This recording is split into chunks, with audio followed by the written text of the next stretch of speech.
Custom का मुशायरा। इब्न इंशा। कराची में custom वालों का मुशायरा हुआ तो शायर लोग आओ भगत के आदि, दन दनाते पान खाते, मूछों पर ताव देते, जुल्फे जाना की बलाएं लेते, गज़लों के बुकचे बगल में मारकर पहुंच गए। उनमें से अक्सर क्लॉथ मिलों के मुशायरों के आदि थे, जहां आप थान भर की गज़ल भी पढ़ दें और उसके गज़ गज़ पर मुकर्रर मुकर्रर की मोहर लगा दें, तब भी कोई नहीं रोकता। फिर ताना बाना कमज़ोर भी हो तो ज़रा सा तरन्नुम का कल्फ लगाने से ऐब छुप जाता है। लेकिन कस्टम वालों के कायदे कानून बड़े कड़े होते हैं। मुंतज़मीन ने तय कर दिया था कि हर शायर ज़्यादा से ज़्यादा एक गज़ल, वो भी लंबी बहर की नहीं, दरमियाना बहर की बिला कस्टम महसूल पढ़ सकेगा, जिसका हुजम 5-7 शेर से ज़्यादा ना हो। पेच ये आन पड़ा कि मिसरा तरह एक नहीं 5 दिए गए थे। वहां दरवाजे पर तलाशी हो गई। सब के थैले बस्ते बाहर रखवा लिए गए। एक साहब ने नेफे में एक लंबी सी मसनवी उड़स रखी थी। एक अपने मोज़ों में रुबाइयां छुपा कर ले जा रहे थे। लेकिन कस्टम के प्रिवेंटिव अफसरों की तेज नज़रों से कहाँ बच सकते थे। उन फर्शनासों ने सबको आन रोका और सबके गिरबानों में झांका। उस्ताद हमदम बाजवी पर भी उन्हें शक हुआ। उस्ताद ने हर चंद कहा कि मेरे पास कुछ भी नहीं है, यही 5-7 शेर हैं। लेकिन कस्टम वालों ने उनके कुर्ते की लांबी आस्तीन में से उनके ताज़ा तरीन दीवान मारे आस्तीन का एक नुस्खा बरामद कर ही लिया। इतनी एहतियातों के बावजूद सुना है बहुत से लोग अपना कलाम नाजायज तौर पर हाफजे में रखकर अंदर घुस गए और मौका पाकर ब्लैक में दाद खरी की, यानी बिला सामाइन की फरमाइश के उसे दोबारा सहबारा पड़ा। हमारे करम फरमा मलिकुश शोरा घड़ियाल फिरोजाबादी ने हमें फ़ोन किया, तुम भी आठों गांठ शायर हो, मौका अच्छा है, एक गज़ल कह लो। घड़ियाल साहब नगमा गो शायर और घड़ियों के ताजर हैं। फिरोजाबादी इस निस्बत से कहलाते हैं कि फिरोजाबाद थाने की हवालात में कुछ रोज़ रह चुके हैं।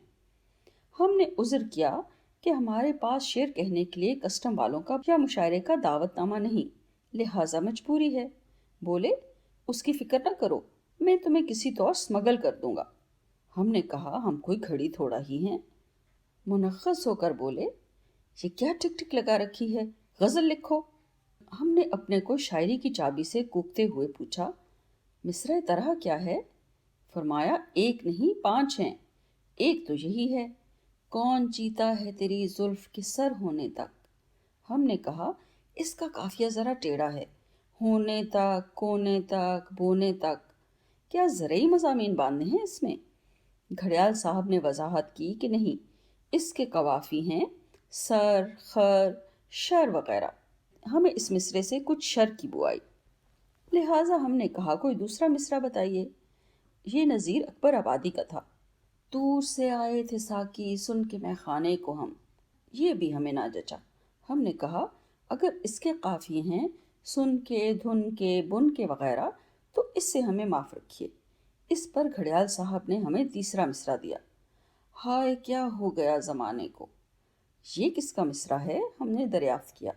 जवाब मिला, महमल देहलवी का। महमल देहलवी? ये कौन साहब थे? हमने हैरान होकर पूछा।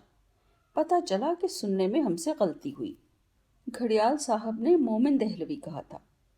चौथा और 5वां मिसरा तरह भी हमारी तबे रवां को पसंद ना आया। फिर हमारी सुलह कुल तबीयत को ये गवारा ना हुआ कि एक मिसरा लें और बाकियों को छोड़ दें। बड़ी तरकीब से एक गज़ल तैयार की जो बैक वक्त इन 5 बहरों और 5 ज़मीनों में थी। यूं कि एक मिसरा एक बहर में, दूसरा दूसरी में। हमारा ख्याल था उससे सभी खुश होंगे, लेकिन कोई भी ना हुआ। जाने मिस बुलबुल कैसे निभा लेती हैं, और उस शायर का क्या तजुर्बा है जिसने इकबाल के कलाम में कलम लगाकर ये शाहकार तख्लीक किया है। गुलामी में न काम आती हैं तकदीरें न तदबीरें, जो हो ज़ौक़े यकीं पैदा तो कट जाती हैं जंजीरें। आहा जी, जंजीरें जंजीरें जंजीरें, लिए आंखों में सरूर, कैसे बैठे हैं हुजूर, जैसे जानते नहीं पहचानते नहीं। बास महकमे शायरी से ज़्यादा मुनासबत रखते हैं, बास कम। एक्साइज यानी आबकारी की फिजा شاعری کے لیے زیادہ موضوع معلوم نہیں ہوتی۔ ہمارے دوست میاں مولا بخش ساکی نکودری پہلے اسی محکمے میں تھے۔ ایک روز کہیں ان کا ساکی نامہ کسی رسالے میں چھپا ہوا ان کے ڈائریکٹر صاحب نے دیکھ لیا۔ فوراً بلایا اور جواب طلب کیا کہ آپ سارے محکمہ کے کام پر پانی پھیر رہے ہیں۔ حکومت اتنا روپیہ ناجائز شراب کی روک تھام پر خرچ کرتی ہے اور آپ کھلم کھلا لکھتے ہیں خدا سارا ساکیا مجھے شراب خانہ ساز دے۔ یا نوکری چھوڑیے یا شاعری چھوڑیے۔ شاعری تو چھٹتی نہیں ہے منہ سے یہ کافر لگی ہوئی۔ نوکری چھوڑ کر جوتوں کی دکان کر لی۔ کسٹم والوں کے مصرع ہائی طرح برے نہیں، لیکن ہماری سفارش ہے کہ آئندہ کوئی محکمہ مشاعرہ کرائے تو مصرع طرح اپنے کام کی مناسبت سے رکھے۔ مثلاً کسٹم کے مشاعرے کے لیے یہ مصرع زیادہ موزوں رہے گا: داور حش میرا نامہ اعمال نہ دیکھ، حج کا ثواب نذر کروں گا حضور کی، جتنے عرصے میں میرا لپٹا ہوا بستر کھلا، وغیرہ۔ اگلے ہفتے گوردھن داس کلاتھ مارکیٹ میں کپڑے والوں کی طرف سے جو مشاعرہ ہو رہا ہے اس کے لیے ہم یہ مصرع تجویز کریں گے: ہائے اس چار گرا کپڑے کی قسمت غالب، یا اپنا گریباں چاک یا دامن یزداں چاک، اندر کفن کے سر ہے تو باہر کفن کے پاؤں۔ دھوبی، ڈرائی کلینر، ٹیلر ماسٹر حضرات مشاعرہ کرائیں تو ان کے حسب مطلب بھی اساتذہ بہت کچھ کہہ گئے ہیں۔ من جملہ: دھوئے گئے ہم اتنے کہ بس پاک ہو گئے، دامن نچوڑ دیں تو فرشتے وضو کریں۔ تیرے دل میں تو بہت کام رفو کا نکلا، دامن کو ذرا دیکھ، ذرا بندے قبا دیکھ۔ موٹر ڈرائیور حضرات تو اپنے بس یا ٹرک پر لکھا ہوا کوئی مصرع بھی چن سکتے ہیں، جیسے سامان 100 برس کے ہیں کل کی خبر نہیں، ورنہ یہ بھی ہو سکتا ہے نہ ہاتھ پاک پر ہے نہ پا ہے رکاب میں۔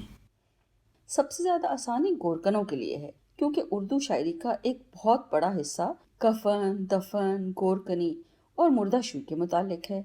ہماری شاعری میں مردے بولتے ہیں اور کفن پھاڑ کر بولتے ہیں۔ بعضے تو منکر نکیر تک سے کٹ حجتی کرتے ہیں: چھیڑو نہ میٹھی نیند میں اے منکر و نکیر، سونے دو بھائی میں تھکا ماندہ ہوں راہ کا۔